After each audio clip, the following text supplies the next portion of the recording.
Sweat Equity Podcasting streaming show. Hey, it's May. We're in a rush. Oh, we're in a rush? Okay. Not really. Well, we got to let everybody know we're the #1 comedy business podcast in the world. Thank you, Mr. Flair.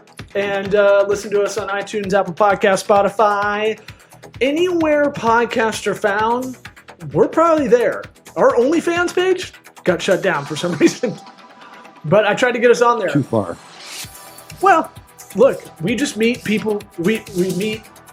We can go fishing where the fish are. What are you talking about? What is happening? That edible you took already that kicked edible in. 30 seconds ago. Ooh, but if I and you're sniff talking it, like, what? and by edible, ladies and gentlemen, we're talking about candy, or my nicotine gum. You want to be our BFFs? Don't eat that. Don't swallow it. Subscribe to the pod, rate us 5-star, write a little review, and share this show with a family, friend, loved one, coworker, stranger, Dog. Goldfish. We're you know what? We're the #1 dog listenership business podcast. Just came out, Apple iTunes. Not a big deal. If you want a website, get your free trial with the link in our description. Helps out the show, helps you out, and you should have a website. Let's get it going. Howdy dotty. It's called Sweat Equity.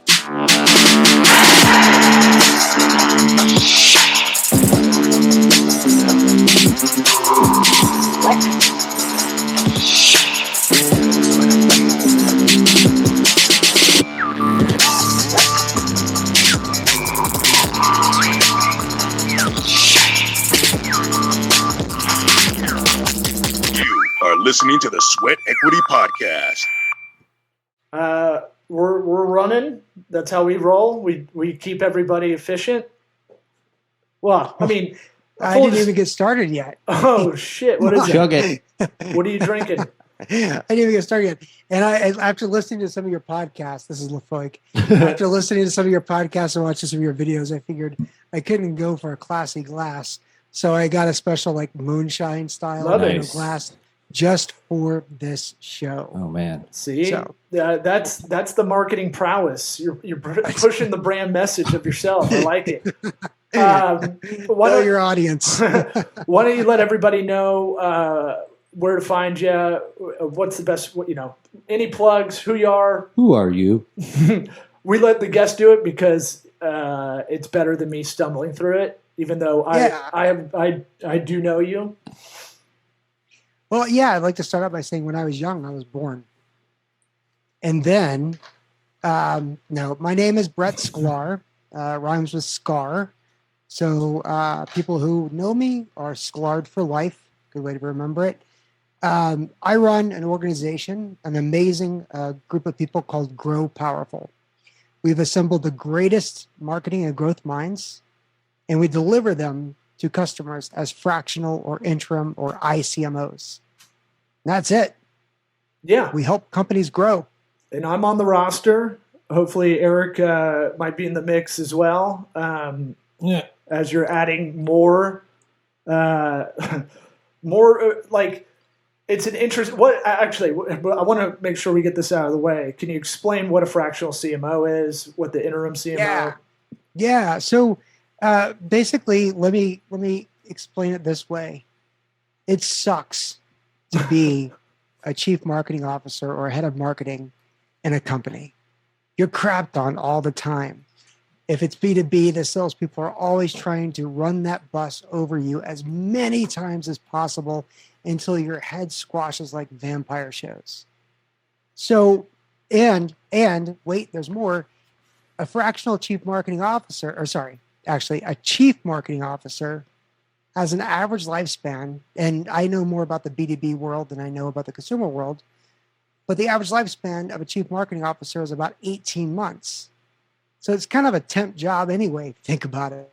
So what we do is we've brought some of the most amazing marketing minds like Law together under an organization or a collective, and we pimp them out. We deliver them to clients on a 1 day, 2 day, 3 day a week basis as fractional or part-time or even interim chief marketing officers. And everybody wins. CMOs, we are a society of ADD individuals, right? We always like bright, shiny, cool, new things. And working for one company, peddling one product is kind of, I was listening to one of your podcasts. I was listening to one of your podcasts the other day, and you got into the big love territory, where it's like, polygamy and multiple wives, and somebody was doing 100 customers, and you're like, it'd be like having 100 wives. And we as marketers, we are not marketing monogamistic. We like to do multiple things. And so I have an organization that goes out and finds gigs, and our fractional CMOs, or what we call ICMOs, will usually have anywhere between 1, 2, or 3 gigs at any given time. And it gives a lot of variety. It gives a lot of spice. It gives a lot of fresh ideas. And then people can cross-pollinate that across multiple clients of an idea that works here, and you can take it there, et cetera, et cetera. The companies that we work with win because they're able to get, I hate when people say, oh, get a fractional CMO because it's cheaper. Well, that's wrong. Here's why. And what we deliver are fractional CMOs who have been battle tested, proven, have done it over and over again as a chief marketing officer, have been in board of directors meeting, having to explain or getting the opportunity to explain what marketing is all about. So we're able to deliver supercharged marketing leadership to companies who may not be able to get that because they're smaller. And that's what we deliver. Yeah. Well, we don't call the clients Johns. That as you pimp us out. Just doing that callback that I've been sitting on for 3 minutes. You're sitting on that one. I'm trying not to interrupt our guests as much. I know. I wanted to interrupt when you were talking about the average lifespan. I thought you were going to tell us when we were going to die.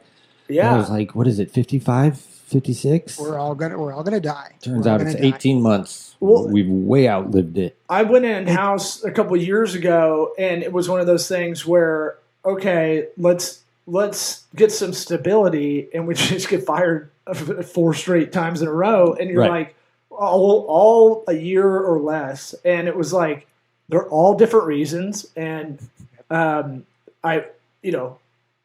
don't want to go. If you say it's not my fault, kind of thing, then you sound like you're the problem. Right. But it was clear. It was like one we were both at.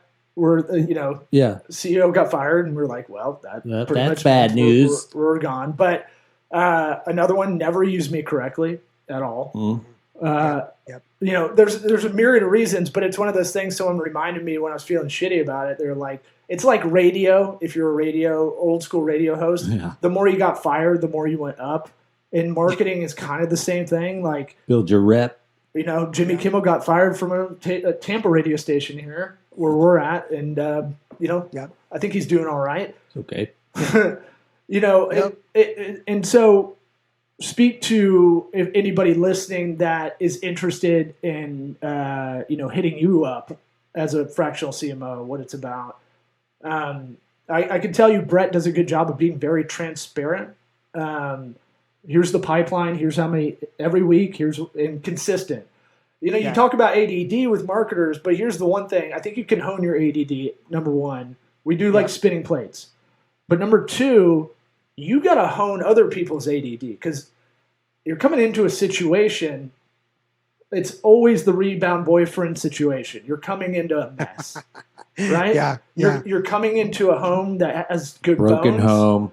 Yeah, but beat down. There's a hole in the trust drywall. Issues. There's rat problems.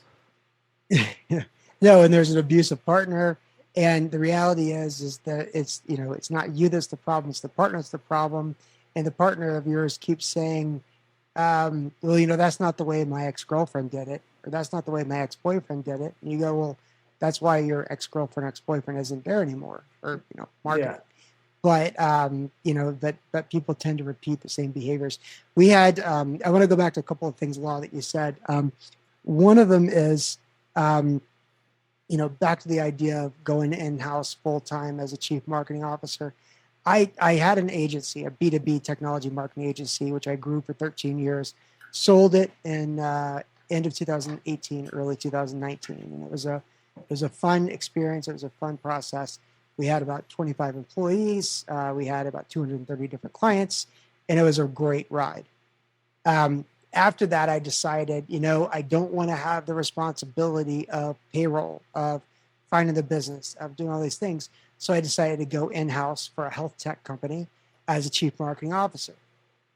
And that lasted maybe about 9 months. It was a good 3 months. It was a little weird for a couple of months, and that was a really bad couple of months. Now, there was a lot of drama in that company, and there was a lot of issues, and the company's no longer around. But I was the problem because I didn't admit to myself that I actually make a really shitty employee. I'm a way better fractional person who gets to be an advisor, who's the consigliere of the CEO about all things markets. And that's my jam. That's where I live. And the more people that I bring in to grow, we've got about 30, amazing people like Law now. The more we hear that over and over again is that it feels as a fractional CMO or an interim CMO or this sort of, outsider helping in, they get a lot more respect and a lot more trust, and a lot more authority than them being an actual full-time CMO, which I hear myself say that. And I say to myself, that sounds super fucked up. But it is what it is. No, it's nice. Been doing it just a little bit now. It's nice. Compared to the rest of the roster you have, I think I'm probably one of the younger, if not the youngest in the roster. But I carry a wealth of experience. And your hair. And my hair, yeah. And I show up on our happy hours pretty sweaty or doing something in the car. But the knowledge sharing part that you've made out of the community is great. I think that's number one as far as wanting to be in the Grow kind of family. I think more to your point on that is, let's not look at it as like a shiny new object kind of personality. I think it's better to have a couple clients going on at a time for strategy, because I think you can go, oh, we're doing this over here, and okay, let me take some of that from over there, what we're doing, and I'm going to apply it over here. And I think that's the advantage of having a fractional CMO or someone that's a consultant or advisor that's not a full-time employee coming in to look at everything, because they're pulling strategies. Oh, I was doing this with this client, from hundreds of clients. And automation is going to be a bigger part of that too, where you got to be on top of that, because marketing's operations now. The job is way more if this then that based now. And if you're not kind of on the ball with what's going on with the latest, like trying to use Chat GPT a little bit late in the game, and then it sounds like a foreign exchange student is writing your copy. It's technically there, but it doesn't really work. I don't understand why would when you enter to ChatGPT, why would it be stupider? It just doesn't. It's not like if you're like you can prompt it all day. I'm sure you can figure it out. Oh, you're saying to have time to train it? Yeah. You have to prompt it correctly. You have to learn how to use it. It's not as we talked about. Database. The database guys would say garbage in, garbage out, right? Yeah. So you have to. You have to teach, and ChatGPT and there's others as well. You have to teach it what your language is, so it starts to predict your language and your style. Are you more authoritative? Are you more helpful? Are you more, asking questions?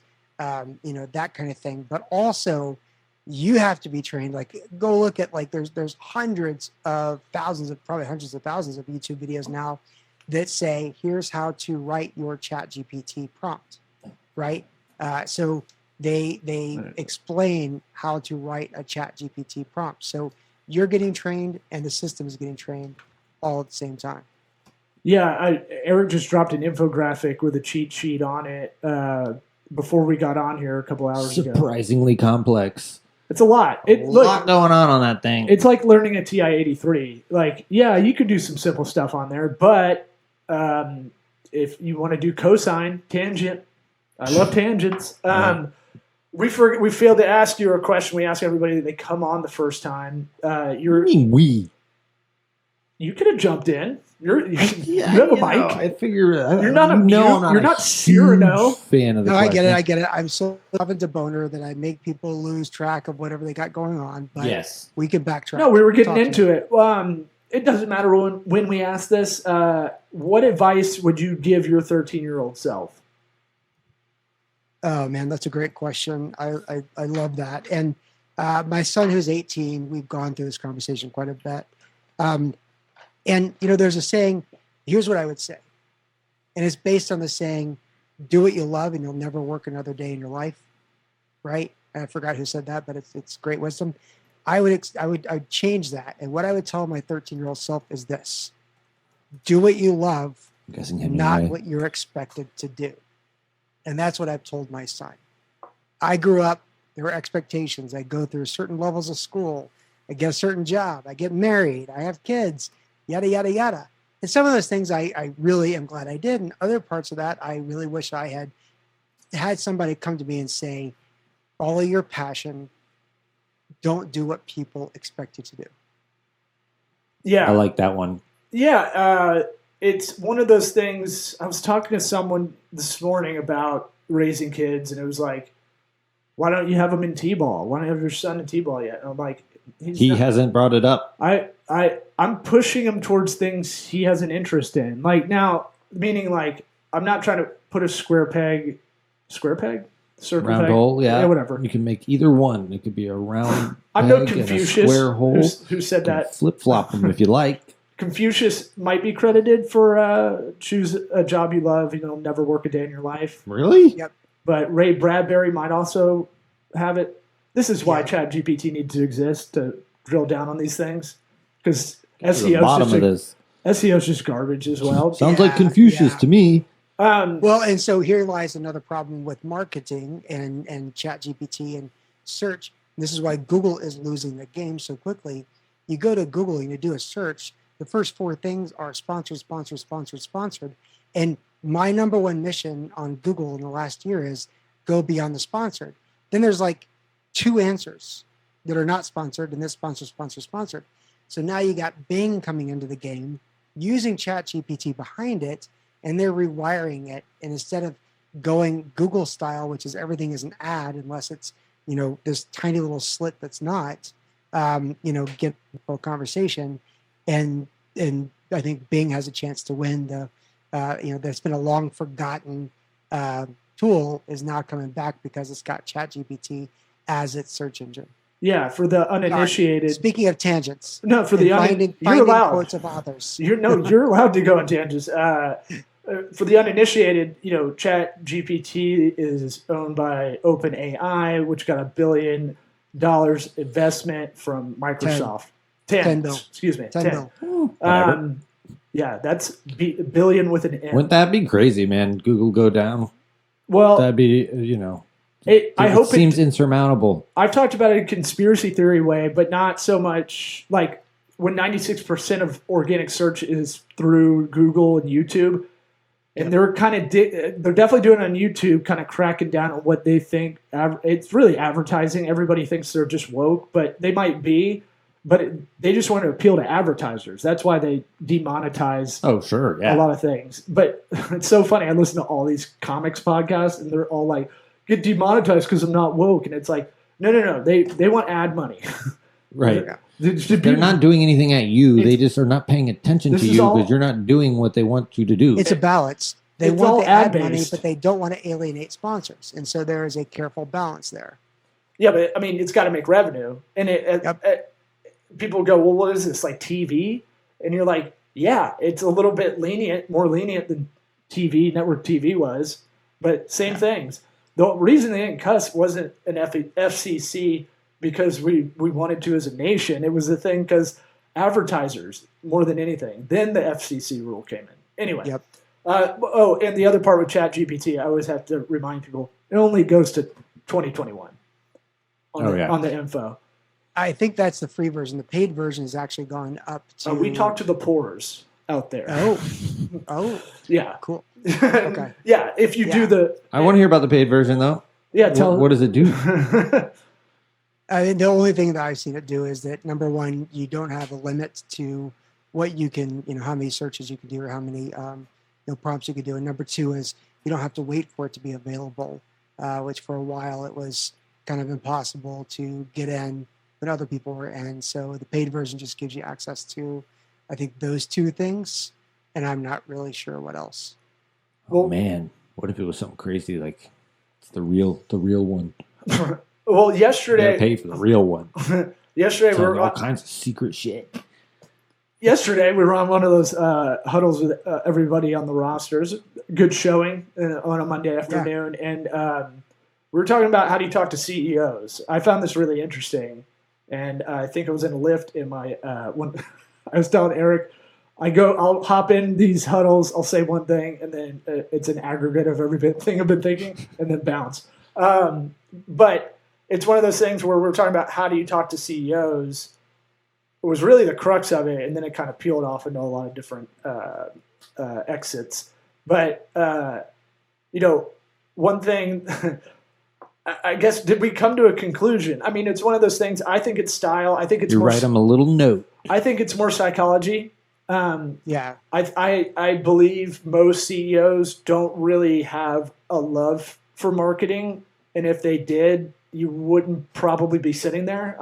So you're kind of in a self-selecting marketing haters. That's kind of why you get hired, right? Yeah. And I always go psychology. I looked around and seen like golf shit on the wall behind them, and been like explain display ads. They're like sand traps. You get that. And he was like, oh, okay, now I get advertising. And you're like, you're a genius. I'm no Kaiser Sose, but that's kind of what I was applying. Huh?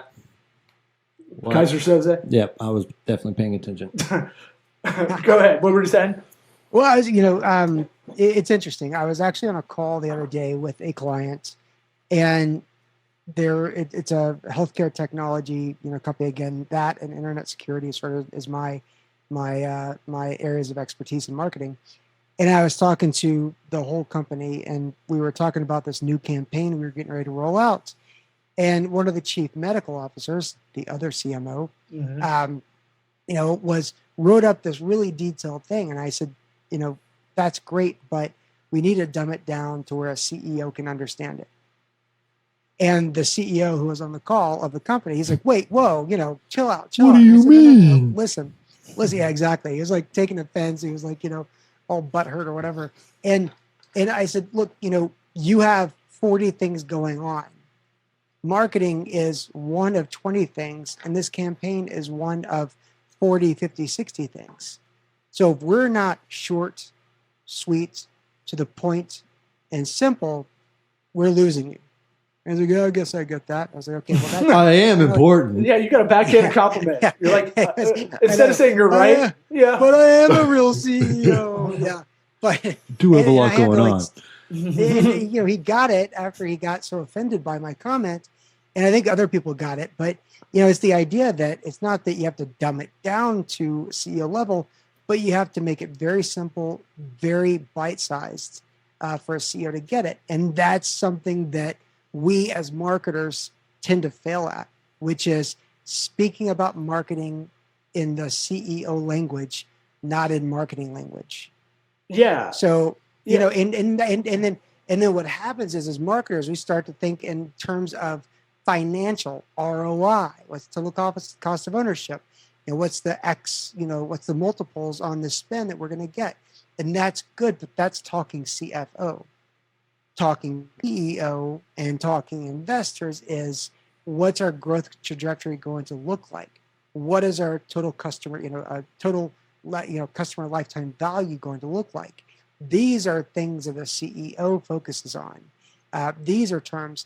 And so we need to start, instead of saying ICP, which we as marketers know stands for Insane Clown Posse. Yeah. I said it first. What is that? Insane what? Insane Clown Posse. Yeah, there you go. Your ICP. We were racing to get it out. No, I saw you about to say it. I had to say it at the same time. I was gonna wait, but go ahead. But so nobody first of all, one of the things that Elon Musk did when he got to Tesla or SpaceX, one of those, he said, fuck the 3-letter acronyms, right? We need to stop with that. Mm-hmm. And so when we start talking about customers, prospects, and we talk almost in a sales language slant, CEOs tend to get that. Now, there's 4 kinds of CEOs that are out there. And one of them is a marketing-oriented CEO, but that's probably about 2% of the CEOs that are out there. They are rare, but they're fucking awesome. But the rest are product-driven or technology-driven CEOs, right? So in the technology world, it's that founder/CEO that grows a company to a couple hundred employees. You've also got the sales-driven CEO that really knows how to, win business, whether the product is good or the service is good or it just sucks, grandma's balls. And then you've got, the third type, which is the operations-oriented CEO that's really about the metrics and more CFO operating.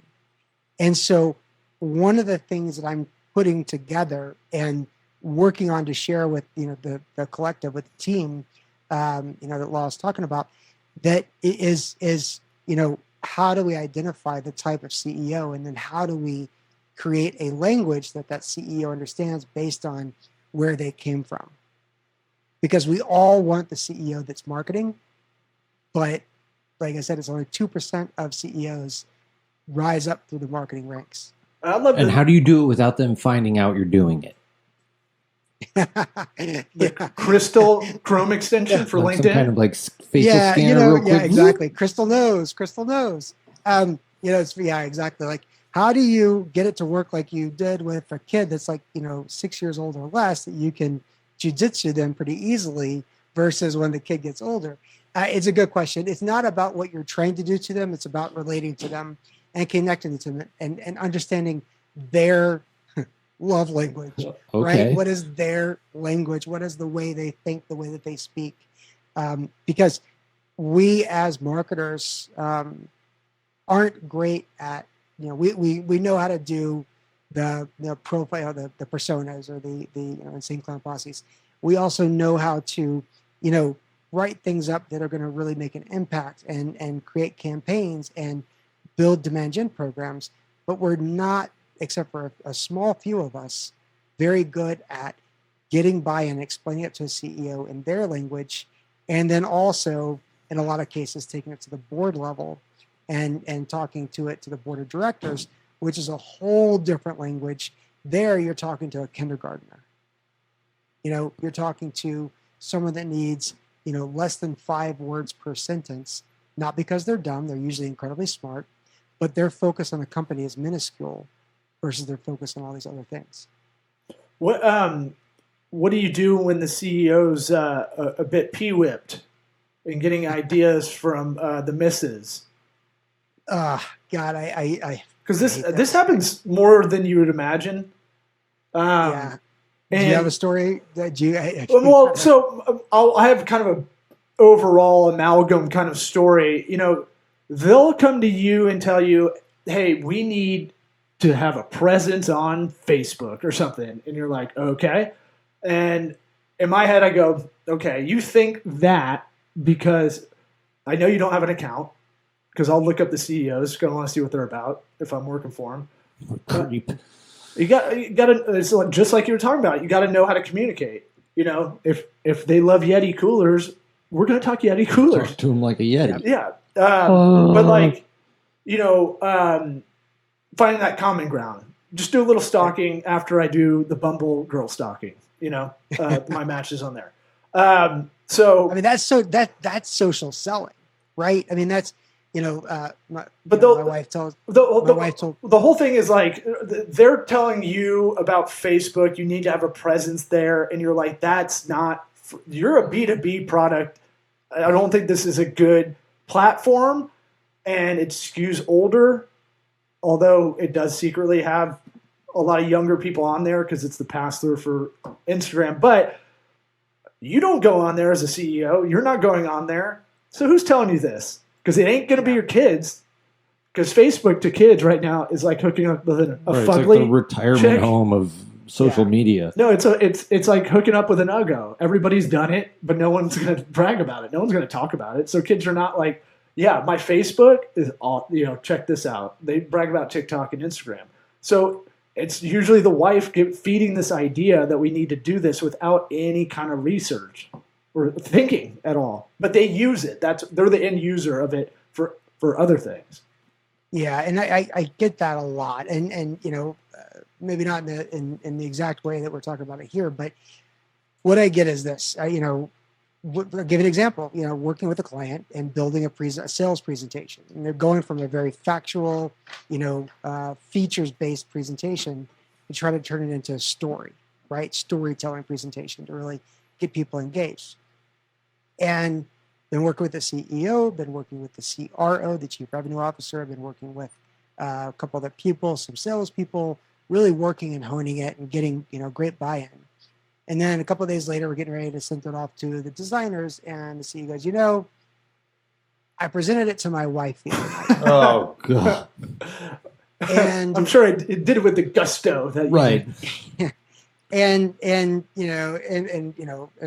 by the way, my wife is a very smart person, and here's sorry, qualified, and the story's not about her.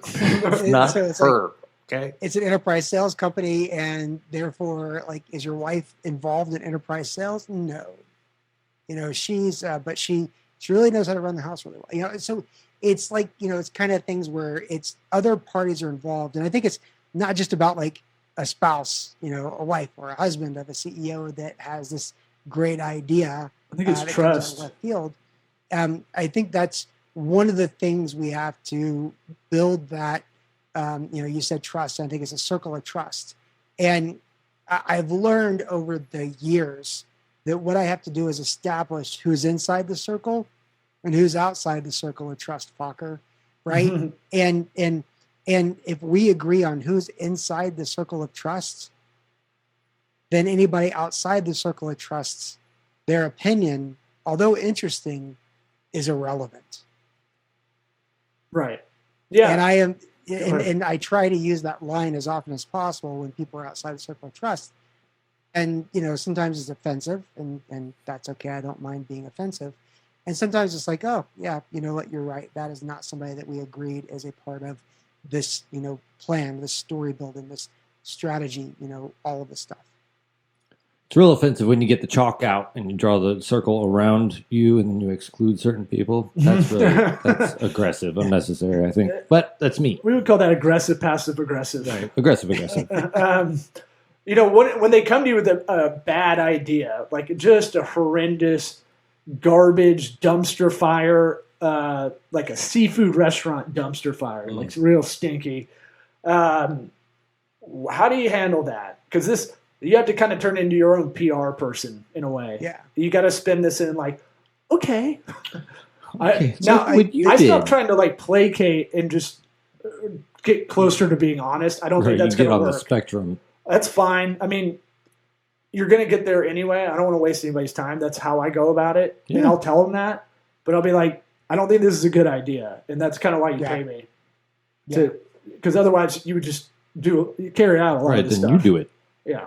Yeah, and sometimes people want to come, and you have to stroke people's egos, especially if they're the ones writing the checks to pay for you. And they say they want you to be direct and be honest with them. But what they really want you to do is, stroke their hair and tell them how pretty they are. Mm-hmm. And so, I've learned that one of the things to do when there's a harebrained, I call it the random acts of marketing. Yep, you got the flow. I want Eric to play with my hair. Yeah, what? I'm trying so that people can actually he's never touched my hair and tell me how wonderful I am. And so, there is a art and a science to stroking people's egos and turning them away to bad ideas. And you have to know, I do feel like half the time I'm in a Sopranos episode, okay? And I'm the consigliere. And my customer is Tony. You could get whacked at any time. Sometimes, or your cousin Greg on Succession. Cousin Greg, cousin Greg. Because I've been everybody's been that guy. Everybody's been everybody. Last week, I love it. He was brought in and he's like, He's the guy that had like let like 100 people go on Zoom. Yeah. And then later he's telling the Swedes, he's like, people think I'm good at it because I pretend like I care, but I don't really care. You're a backstabber. He's like, well, no, not for you. I wouldn't be.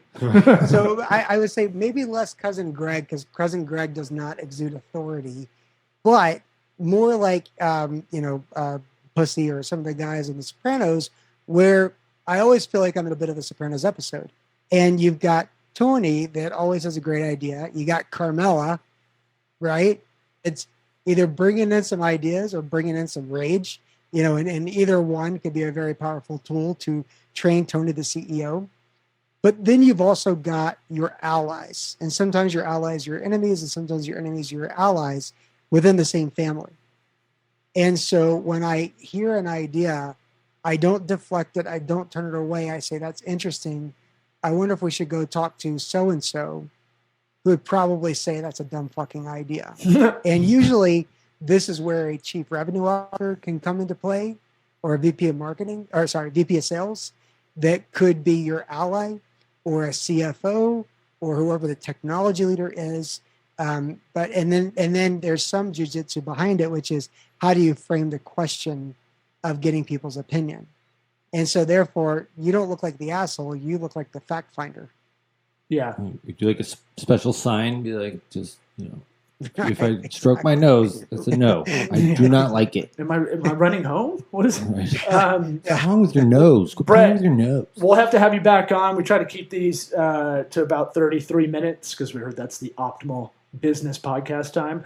Interesting. Okay. But we'll have you back on because I know we chop it up on those huddles and in fractional CMO happy hours that hopefully you'll be a part of, even though you don't drink anymore. So, no, I'm sorry. I'll put this away. Please drink one for me. Drink that whole bottle for me. Oh no, he'll be a degenerate, just not with booze. But in those it's a choice, court mandated or anything. Wow, you did have that car with the DUI blow in it for a while to turn it on. Awesome prank. It's highly recommended by the judge. You can edit this last part out, but we'll have you back. We'll have you back on at some point, and I'll see you when I see you. Sounds good. All right. Thank you, gentlemen.